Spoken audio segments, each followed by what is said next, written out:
first thing I want to say is I'm three things that these people in the city of Houston hate. I'm an ex-con, I'm a parolee, and I'm successful. And I got a big mouth, and I'm not going to shut up when I see wrong getting done. I own a home at 2016 Main, which is a high-rise condominium. In that building, it's 85% owner occupancy. We have a nightclub in that building called Sammy's.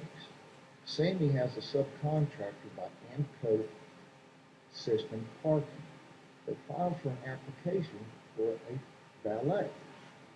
Now, instead of putting their sign in July out there in front of Sammy's on Main, they put it around the corner, 25 feet in front of the entrance of the homeowners, visitors entrance, our main entrance for homeowners. They set up their shingle, they set up their table, and they park in our fire zone. They park on the truck zone. They block. In fact, they don't even have a parking lot. They park on City Street 5 to 6 blocks away with about 6 or 7 valets. And the sidewalk at Sammy's is only good for parking their cars, the sheriff and the owners of the bar. Now, why they don't have one person in front of their bar, and this is all on during curfew. These pictures are curfew, after curfew. 911 calls were verified that I called 911. And HPD, Harris County Sheriff, and the Precinct 7 Constable refused to enforce curfew. Now, this is what it looked like in front of my home. 25 feet in front of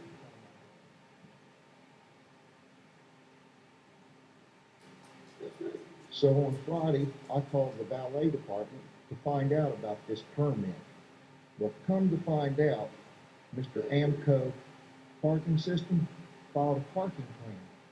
Their parking lot that they used in their plan is 1800 Main, 1 block away on the other side of Metro. So I walked over there to do an investigation. Friday and Saturday night, not one car is valeted there. The reason it's not valeted there, because that parking lot is leased from Amoco Oil by Metro. It is not subleased for valet. That permit is not valid. It's falsified. It needs to be terminated. Cease and desist. I don't want to see them Thursday parking cars out there in front of my house. Take that stuff off our sign. Get it away from me. That's all I have to say. Chair, if you could, sir, Mr. Burns, I'd like to recommend Councilmember Adams. Thank you, Mr. Burns. I want to thank Christopher Banks, who's been working really closely with you concerning this issue. And Mayor, one of my concerns that I have is in his last statement.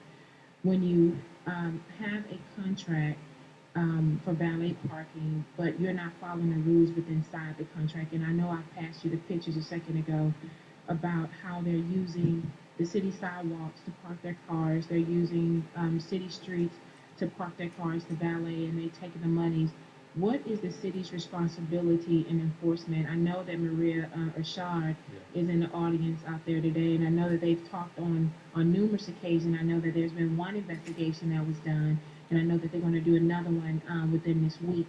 What is our responsibility of enforcement here?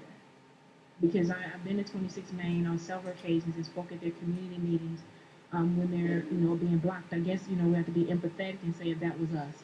And we had to come out and we couldn't get in and out of our homes because of valet being parked there. So what is our responsibility here as a city, as a community, to be able to assist these homeowners when the valet owners are not following their contract? Okay, and so I'm not winging it. Why don't we get a little report from our parking management group and Councilmember, and very specifically, it ought to address both, would normally, if there's two parties to an agreement and one has what's called a material breach, that it is not an inadvertent, it's not, an accidental, occasional, one-time thing, but if it's a persistent thing, if one party breaks their side of an agreement, that means you're not bound. So, for example, if somebody said, you have a contract with somebody to work for them for a year, they're supposed to pay you every week, but they don't pay you for a month, And the law says that's called a material breach, and you're not bound by their contract. That's normally the way it is. I don't know what this kind of agreement is. But that means the revocation of the parking permit. In this case, I know that about the third week in September, you brought this to the attention of parking management, and I don't know what the remedy is, but we'll find that out. Well, And certainly, if somebody violates the terms of a permit, then there ought to be a remedy, or their permit ought to be pulled. well, this valet company is the only valet company that is valeting on Main for establishment, restaurants, and bars on Main, because I rode the rail. They're the only ones that aren't valeting in front of the business that they're valeting for. They're valeting in front of the entrance for our homeowners is about 150 feet from their door, but 25 feet from my door. You got it. And Chair recognizes Councilmember Khan. Thank you, Mayor, and I see Ms. Maria is out of the parking department here. So what I would like to know is, besides the occupancy permit for the restaurant or the nightclub in this case, do we have certain requirements of the valet companies themselves? Where are they supposed to park? Are Well, they ready? I And have- do they get some kind of a permission from the city to operate? And if they do, under what are their clause and conditions? And if they violate, because I bet you that they are just gonna play smart and say, well, we don't know where the valleys are parking. But what they do is they have to have a place to park. Yeah. On the streets. They are parking all the way down in Louisiana to Smith, all the way past the Randalls, all the way down to Specs Liquors, about 5-6 blocks away. These poor valet guys, about 6 of them, are running.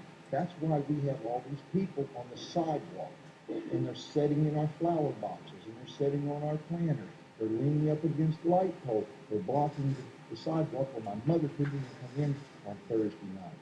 But the parking for that nightclub, you said They is 2 don't, they blocks. don't have, they don't have a lot. The lot they were gonna use 1,800 Well, Main. they should have, and when Well, they they applied for occupancy permit, there must be some parking provision attached to it. They don't have a parking lot. Well, that's what Mayor would like The to. bottom line is that lot is leased by Metro.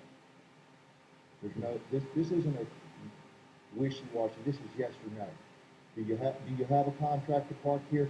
No. If you don't, then you pull the permit. Just like you shut down sexually oriented businesses, adult bookstores, any else things in this city.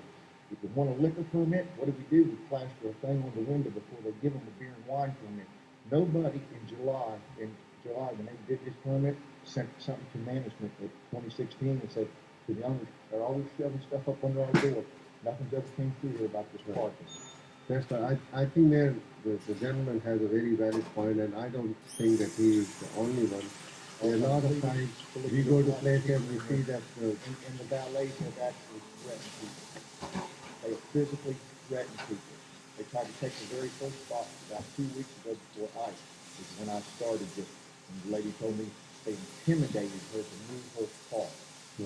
we don't know about that. Mr. Burns, my guess is you're not easily intimidated. Oh, no, that's why my truck is in that picture parked right there. I am not intimidated. Chair recognizes Councilmember Jones.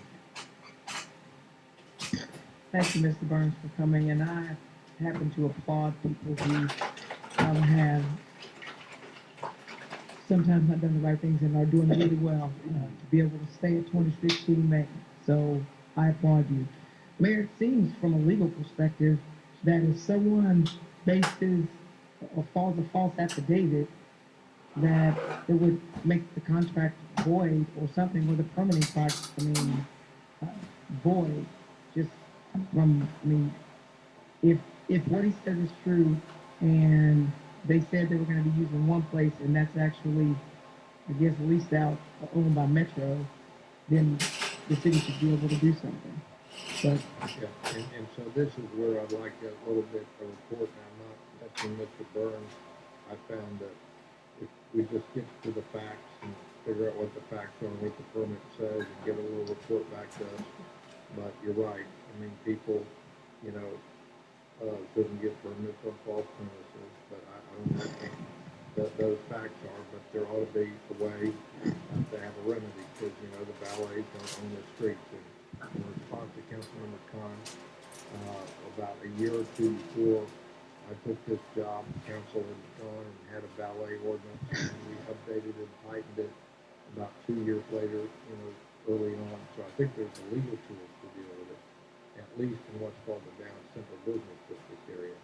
And so, we just need to figure out. Thank you for You know, coming down. as far as I'm concerned, the main thing is if they stood up, they can city park, they can park on the city streets all they want. Just drop them off, pick them off. If they need to hang out where these guys are running 5 or 6 blocks, hang out in front of the club.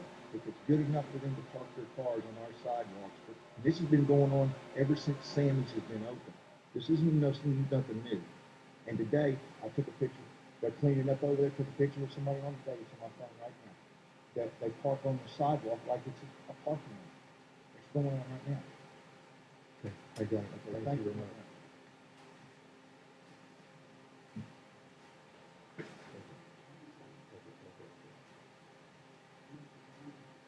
Mr. Johnson.